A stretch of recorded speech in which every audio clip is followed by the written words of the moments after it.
কক্সবাজার সমুদ্র সৈকতে আমেরিকান সেনা ও বিমান বাহিনীর সদস্যরা বিচরণ করছেন। সামাজিক যোগাযোগ মাধ্যমে এমন কিছু ছবি ছড়িয়ে পড়েছে। এ নিয়ে নানা রকম নেতিবাচক মন্তব্য করতেও দেখা গেছে অনেককে।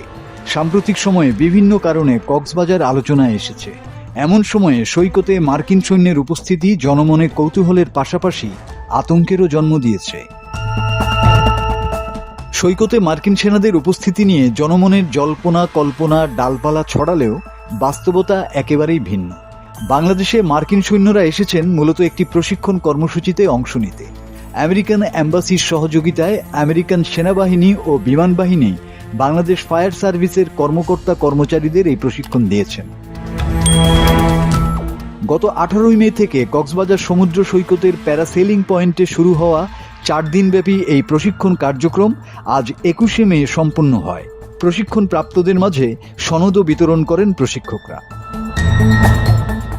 ফায়ার সার্ভিসের সূত্র জানায়, বন্যা, জলোচ্ছ্বাস ও ঘূর্ণিঝড় কবলিত এলাকায় দুর্গতদের উদ্ধার, পানিতে ভেসে যাওয়া ব্যক্তিদের সুরক্ষা এবং সমুদ্র তীরবর্তী দুর্যোগে দ্রুত সাড়াদানের কৌশল শেখানো হয়েছে এ প্রশিক্ষণে। প্রশিক্ষণ শেষে তারা আজই ফিরে যাবেন। এই প্রশিক্ষণে ফায়ার সার্ভিসের 15 জন কর্মকর্তা ও অগ্নি নির্বাপনকারী কর্মী অংশ নিয়েছেন। মাসুদ হাসান, বাংলা টিভি।